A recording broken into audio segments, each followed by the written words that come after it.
तो ठीक है, अभी हम लोग स्टार्ट करने वाले हैं क्रेब साइकिल के बारे में। क्रेब साइकिल का एक्सप्लेनेशन हम लोग देखेंगे एग्ज़ाम के पॉइंट ऑफ व्यू से। ठीक है, तो क्रेब साइकिल को ही हम लोग क्या बोलते हैं? क्रेब साइकिल ही हमारी क्या कहलाती है? Krebs cycle is also known as TCA cycle. ठीक है, TCA का मतलब क्या है? Tricarboxylic acid cycle. ठीक है, तो ये जो क्रेब साइकिल है, ये एक ऐसा बायोलॉजिकल पाथवे है जिसके थ्रू बॉडी क्या करती है? एनर्जी को, ठीक, एनर्जी को प्रोड्यूस करने का काम करती है। ठीक, हमारी बॉडी क्या बनाती है? एनर्जी को प्रोड्यूस करने का काम करती है। ठीक है, इस प्रोसेस के अंदर में क्या होता है? NADH का भी सिंथेसिस होता है। ठीक, NADH के मॉलिक्यूल्स का भी प्रोडक्शन होता है, सिंथेसिस होता है। ठीक, और साथ में क्या हो रहा है? Amino acids. ठीक, अमीनो एसिड्स भी क्या होते हैं? प्रोड्यूस होते हैं। ठीक, क्या हो रहा है इस प्रोसेस में कि क्रेब साइकिल एक ऐसा प्रोसेस है, एक ऐसी मतलब साइकिल है जिसके अंदर में हम लोग क्या करते हैं? हमारी बॉडी एनर्जी को प्रोड्यूस करने का काम करती है, NADH के मॉलिक्यूल्स को बनाने का काम करती है और अमीनो एसिड्स का प्रोडक्शन भी करती है। ठीक, ये तीनों काम हमारी क्रेब साइकिल कर रही है। अच्छा, ये प्रोसेस हो कैसा रहा है? ये प्रोसेस हो रहा है एसिटिल कोएंजाइम A के ऑक्सीडेशन की वजह से। ठीक, जिसके थ्रू बॉडी को एनर्जी प्रोड्यूस हो रही है, NADH के मॉलिक्यूल्स बन रहे हैं और अमीनो एसिड्स प्रोड्यूस हो रहे हैं। ठीक, आगे बता रहा है कि जो हमारी क्रेब साइकिल है ये यूकैरियोटिक, ठीक है, जो यूकैरियोटिक्स होते हैं उनके अंदर में, माइटोकॉन्ड्रिया के अंदर में होती है। और जो क्या कहते हैं, प्रोकैरियोटिक हैं। ठीक है, प्रोकैरियोटिक के अंदर में ये साइटोसॉल के अंदर में मतलब प्लेस लेती है। ठीक है, वहाँ पे होगी। ठीक है, यूकैरियोटिक के अंदर में माइटोकॉन्ड्रिया में होगी और प्रोकैरियोटिक के अंदर में कहाँ होगी? उनके साइटोसॉल के अंदर में होगी। ठीक है, अब अगर बात करी जाए कि इससे पहले भी हमने पढ़ रखा है, सबसे पहले हमने पढ़ा था जब हम स्टार्ट कर रहे थे बायोकेमिस्ट्री, उसमें हमने पढ़ा था ग्लाइकोलाइसिस के बारे में। ठीक है, तो ये प्रोसेस ग्लाइकोलाइसिस के बाद की है क्रेब साइकिल। ठीक है, तो जहाँ हमने पढ़ा था ना कि ग्लूकोज, ठीक, ग्लूकोज ये कैसा था? 6 कार्बन का मॉलिक्यूल था। ठीक है, जहाँ जहाँ ऐसा मैं नंबर में लिखूँगा ना 6C 4C 5C, उसका मतलब उतने कार्बन्स उसके अंदर में प्रेजेंट है। ठीक है, तो ग्लूकोज क्या था? हमारा 6 कार्बन का मॉलिक्यूल था जब इसका क्या हो रहा था? ग्लाइकोलाइसिस हो रहा था। ठीक, यहाँ पे प्रोसेस हो रही थी ना ग्लाइकोलिसिस। ठीक, यानी कि ग्लूकोज का ब्रेकडाउन जब हो रहा था तो लास्ट में क्या बन रहा था? पायरूवेट बन रहा था, पायरूवेट। ठीक है, तो कितने पायरूवेट बन रहे थे? हमारे यहाँ 2 पायरूवेट बन रहे थे। ठीक है, 2 पायरूवेट के मॉलिक्यूल्स हमारे ग्लूकोज के ब्रेकडाउन के बाद बन रहे थे। ठीक है, तो अब ये कहानी जो है, ये जो प्रोसेस जो है, ये इसी के साथ ही यहाँ से पायरूवेट के साथ शुरू होती है। ठीक है, अब ये जो पायरूवेट है हमारा, ये कैसा है? ये हमारा 3 कार्बन मॉलिक्यूल्स है। इसके अंदर कितने कार्बन कंपाउंड्स हैं? 3 कार्बन कंपाउंड्स इसके अंदर में प्रेजेंट हैं। ठीक है, अच्छा, इसकी बात करी जाए कि अब ये पायरूवेट क्या होगा? ये कन्वर्ट होगा किसके अंदर में? एसिटिल, एसिटिल कोएंजाइम A में कन्वर्ट होगा। ठीक है, किस में कन्वर्जन हो रहा है इसका? एसिटिल कोएंजाइम A में कन्वर्जन हो रहा है। ठीक, लेकिन इस प्रोसेस को कराने के लिए हमारे बॉडी के अंदर में जो मतलब इस प्रोसेस को करवा रहे हैं, इसमें यहाँ पे एक एंजाइम पार्टिसिपेट करता है। इस एंजाइम का नाम क्या है? Pyruvate dehydrogenase, dehydrogenase compound. ठीक है, तो पायरूवेट को एसिटिल कोएंजाइम A में कन्वर्ट करने में कौन सा यहाँ पे लग रहा है? एंजाइम पायरूवेट डिहाइड्रोजनेस कंपाउंड लग रहा है। ठीक है, और इस प्रोसेस के अंदर में कार्बन का CO2 का एक मॉलिक्यूल रिलीज़ हो जाता है और एक मॉलिक्यूल किसका? NADH रिलीज़ हो जाएगा यहाँ पे। ठीक है, तो इतनी प्रोसेस यहाँ पे हो रही है। अच्छा, ये जो एसिटिल कोएंजाइम A है ये कैसा है? ये 2 कार्बन का मॉलिक्यूल है। ठीक है, अब हमारे बॉडी के अंदर में क्या होता है? हमारे बॉडी के अंदर में एक और चीज़ होती है, उसका नाम है ऑक्सैलो एसीटेट। ठीक है, ऑक्सैलो एसीटेट। ठीक, ये हमारे बॉडी के अंदर में रहता है। हमारे बॉडी मतलब इसी साइकिल के थ्रू ही ये प्रोड्यूस होता है और बॉडी के अंदर में रहेगा। ठीक, तो एसिटिल कोएंजाइम A और ऑक्सैलो एसीटेट मिल करके क्या बनाते हैं? सिट्रेट बना देते हैं।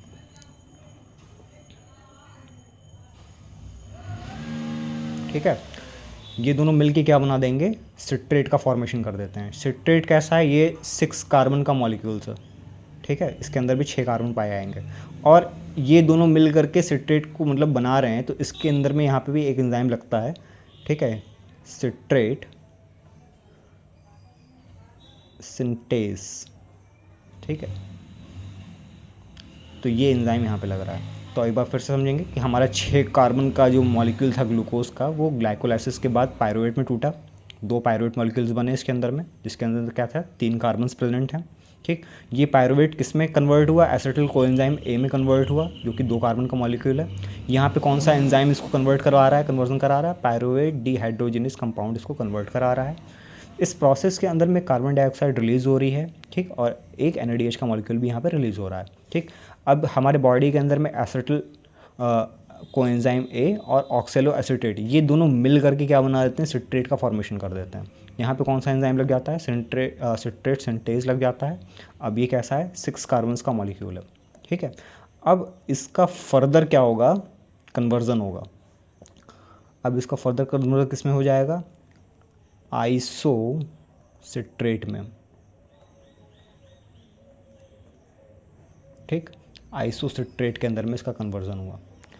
और यहाँ पे जो एंजाइम लगेगा उसका नाम है एकोनिटेज, ठीक। एकोनिटेज इसको क्या करा रहा है, कन्वर्ट करा रहा है सिट्रेट को आइसोसिट्रेट में, ठीक है। ये दोनों मिलकर रिएक्ट करते हैं और आइसोसिट्रेट में इसका कन्वर्जन हो जाता है। अब आइसोसिट्रेट क्या होगा, आइसोसिट्रेट भी हमारा क्या करेगा, कन्वर्ट होगा किसके अंदर में, अल्फ़ा कीटो ग्लूटरेट में, ठीक है। हमारा आइसोसिट्रेट किस में कन्वर्ट हुआ, अल्फ़ा कीटोग्लूटरेट में कन्वर्ट हो गया। अब जब ये अल्फ़ा कीटोग्लूटरेट में कन्वर्ट होगा तो इस प्रोसेस का अंदर में NAD जो होता है, ठीक, यहाँ पे एक NAD मॉलिक्यूल होगा, वो किस में कन्वर्ट हो जाएगा, NADH में कन्वर्ट हो जाएगा, ठीक है। और एक मॉलिक्यूल कार्बन डाइऑक्साइड का यहाँ से रिलीज़ हो जाएगा। और यहाँ पे जो एंजाइम आइसोसिट्रेट से अल्फ़ा कीटोग्लूटरेट को कन्वर्ट करने में हेल्प कर रहा है, उसका नाम है आइसोसिट्रेट डिहाइड्रोजिनेस, ठीक है, आइसोसिट्रेट डिहाइड्रोजिनेस। ये एंजाइम हमारे आइसोसिट्रेट को अल्फ़ा कीटोग्लूटरेट में कन्वर्ट करने में हेल्प कर रहा है। अब ये अल्फ़ा कीटोग्लूटरेट यहाँ पे आ गया, ठीक है, अल्फ़ा कीटोग्लूटरेट आ गया। अब ये अल्फ़ा कीटोग्लूटरेट भी क्या होगा, आगे फिर कन्वर्ट होगा, ठीक। कन्वर्ट कैसे होगा, अभी देखते हैं किस में कन्वर्ट होगा, पहले ये देखते हैं, succinyl coenzyme A, succinyl coenzyme A में इसका कन्वर्जन हो रहा है, ठीक है। अल्फ़ा कीटोग्लूटरेट किस में कन्वर्ट हो रहा है, सक्सिनिल कोएंजाइम ए में कन्वर्ट हो रहा है। हमारा जो अल्फ़ा कीटोग्लूटरेट है ये कैसा है, 5 कार्बन का मॉलिक्यूल है, ठीक है। इसको समझते हैं ना, क्योंकि यहाँ पे देखो, यहाँ पे 6 कार्बन था, 6 कार्बन से अब यहाँ पे 5 कार्बन आ गया, ठीक है।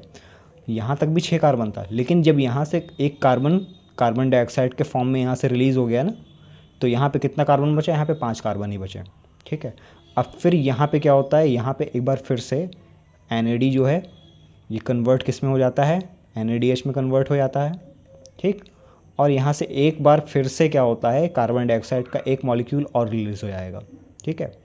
और अब जब यहाँ से एक बार फिर से कार्बन रिलीज़ हो रही है, कार्बन मॉलिक्यूल निकल रहा है, तो अब यहाँ पे तो 5 था, तो यहाँ पे कितना कार्बन बचेगा, अब यहाँ पे बच जाएगा 4 कार्बन बच जाएगा यहाँ पे, ठीक है। इस प्रोसेस के अंदर में अब यहाँ पे कितने कार्बन प्रेजेंट है, सक्सिनिल कोएंजाइम ए के अंदर में 4 कार्बन प्रेजेंट है। अच्छा, अल्फ़ा कीटोग्लूटरेट और सक्सिनिल कोएंजाइम ए को कन्वर्ट करने वाला एंजाइम कौन है, अल्फ़ा कीटोग्लूटरेट डिहाइड्रोजिनेस, ठीक। ये एंजाइम क्या करेगा, अल्फ़ा कीटोग्लूटरेट को सक्सिनिल कोएंजाइम ए में कन्वर्ट करने में हेल्प करेगा, ठीक।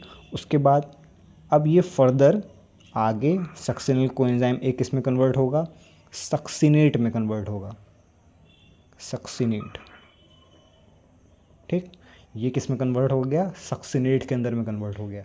और यहाँ पे एक मॉलिक्यूल GTP का रिलीज़ हो जाता है, और इस प्रोसेस में कौन सा एंजाइम कन्वर्ट करा रहा है इसको, सक्सिनिल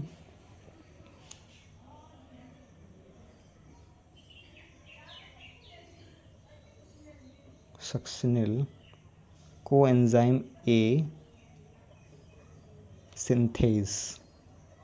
ठीक, ये एंजाइम क्या करेगा, सक्सिनिल कोएंजाइम ए को सक्सिनेट में कन्वर्ट कर देगा। ठीक है, अब ये जो हमारा सक्सिनेट है, ये सक्सिनेट भी हमारा आगे कन्वर्ट होता है किसके अंदर में, फ्यूमरेट के अंदर में, फ्यूमरेट। ठीक, ये किस में कन्वर्ट होगा, फ्यूमरेट में। लेकिन यहाँ पे कौन सा एंजाइम लगेगा,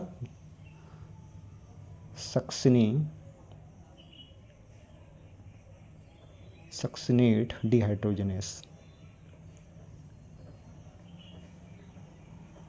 ठीक, अब ये सक्सिनेट किस में कन्वर्ट हो रहा है, फ्यूमरेट में कन्वर्ट हो रहा है। लेकिन कौन सा एंजाइम इसको कन्वर्ट कराने में हेल्प कर रहा है, सक्सिनेट डिहाइड्रोजनेस इसको कन्वर्ट कराने में हेल्प कर रहा है। ठीक है, और इस जगह पे क्या होता है,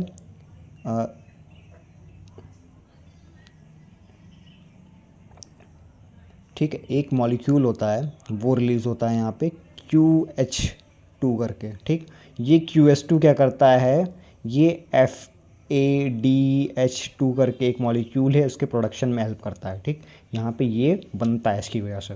ठीक है, अच्छा, ये फ्यूमरेट आगे जा करके किस में कन्वर्ट होगा, मैलेट में कन्वर्ट होगा। ठीक है, ये किस में कन्वर्ट होगा, मैलेट में कन्वर्ट होगा। और यहाँ पे कौन सा एंजाइम लगता है, फ्यूमरेज लगता है। ठीक है, यहाँ पे कौन सा एंजाइम लगेगा, फ्यूमरेज लगेगा। और ये मैलेट जो है, मैलेट आगे जा कर के ऑक्सेलो एसीटेट में ही कन्वर्ट होगा।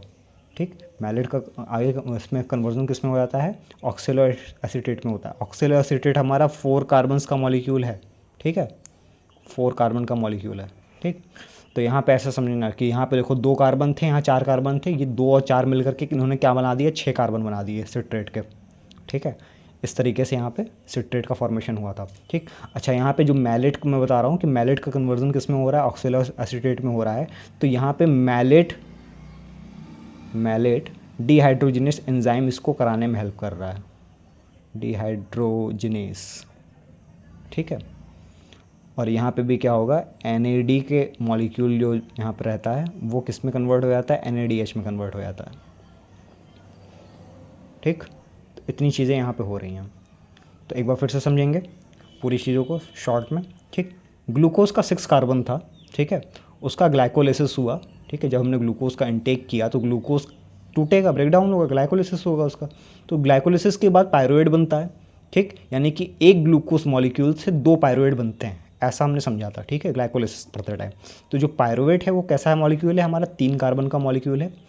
पायरुवेट हमारा कन्वर्ट होता है फर्दर किसमें, एसिटिल कोएंजाइम ए के अंदर में। ठीक, जो कि 2 कार्बन का मॉलिक्यूल है। ठीक, इसके कन्वर्जन में जो एंजाइम पार्टिसिपेट करेगा वो क्या ना है, पायरुवेट डिहाइड्रोजनेस कंपाउंड। ठीक, एक मॉलिक्यूल यहाँ पे कार्बन डाइऑक्साइड का निकल जाएगा। ठीक है, तभी देखो यहाँ पे क्या हुआ, 3 कार्बन थे ना, एक कार्बन निकल गया तो यहाँ पे कितना कार्बन बचा, 2 कार्बन बचा। ठीक है, और यहाँ पे एक NADH रिलीज हो गया। ठीक, अब ऑक्सेलो एसीटेट हमारे बॉडी में ऑलरेडी है। ठीक, और एसिटिल कोएंजाइम है, ये दोनों मिल करके क्या बना देते हैं, सिट्रेट बना देते हैं। ठीक, एंजाइम कौन सा पार्टिसिपेट कर रहा है, सिट्रेट सिंथेसिस। ठीक, यहाँ पे 2 कार्बन है, यहाँ पे 4 कार्बन है, ये दोनों मिल करके सिट्रेट बना दिए जो कि 6 कार्बन का हो गया। ठीक, अब ये सिट्रेट क्या करेगा, आइसोसिट्रेट में कन्वर्ट हो जाएगा। आइसोसिट्रेट में कन्वर्ट करने के लिए यहाँ पे कौन सा एंजाइम लग रहा है, एकोनिटेज लग रहा है। ठीक है, इसके बाद आइसोसिट्रेट फर्दर क्या कन्वर्ट होगा किसमें, अल्फ़ा कीटोग्लूट्रेट में कन्वर्ट होगा, जिसके अंदर में क्या होगा, NAD का मॉलिक्यूल NADH में कन्वर्ट हो जाएगा। और यहाँ पे कार्बन डाइऑक्साइड का एक मॉलिक्यूल रिलीज़ हो जाएगा। और यहाँ पे क्या लग रहा है, हमारा आइसोसिट्रेट डिहाइड्रोजिनेस नाम का एंजाइम यहाँ पे इसके कन्वर्जन में हेल्प कर रहा है। नेक्स्ट हमने क्या पढ़ा कि अल्फ़ा कीटोग्लूट्रेट क्या करेगा, सक्सिनिल कोएंजाइम ए में कन्वर्ट हो जाएगा। ठीक, फिर से यहाँ पे अल्फ़ा कीटोग्लूट्रेट कितने कार्बन का था, 5 कार्बन का था। NAD किस में कन्वर्ट हुआ, NADH में कन्वर्ट हुआ यहाँ पे भी। ठीक है, उसके बाद कार्बन डाइऑक्साइड यहाँ पे भी रिलीज़ होगी, 5 कार्बन थे, यहाँ पे कितने कार्बन बच गए, अब 4 ही कार्बन बच गया। ठीक है, सक्सिनिल कोएंजाइम ए के अंदर में कन्वर्जन कौन करा रहा है, अल्फ़ा कीटोग्लूट्रेट डिहाइड्रोजनेस इसका कन्वर्जन करा रहा है। ठीक, सक्सिनिल कोएंजाइम ए सक्सिनेट में कन्वर्ट होगा। ठीक, और यहाँ पे क्या है, एक मॉलिक्यूल रिलीज़ हो जाएगा GTP करके। ठीक, और सक्सिनिल कोएंजाइम ए सिंथेज ये एंजाइम है जो कि इसका कन्वर्जन में हेल्प कर रहा है। सक्सिनेट फर्दर किस में जाएगा, कन्वर्ट हो जाएगा, फ्यूमरेट के अंदर में कन्वर्ट हो जाएगा। और एंजाइम कौन सा कन्वर्जन कराएगा, सक्सिनेट डिहाइड्रोजिनेस इसका कन्वर्जन कराएगा। ठीक है, अब यहाँ पे भी एक मॉलिक्यूल रिलीज होता है, एक नया मॉलिक्यूल बनता है, फॉर्मेशन होता है, जिसको हम लोग बोलते हैं QS2 करके। ठीक है, ये FADS2 करके मॉलिक्यूल है, उसके फॉर्मेशन में हेल्प करेगा।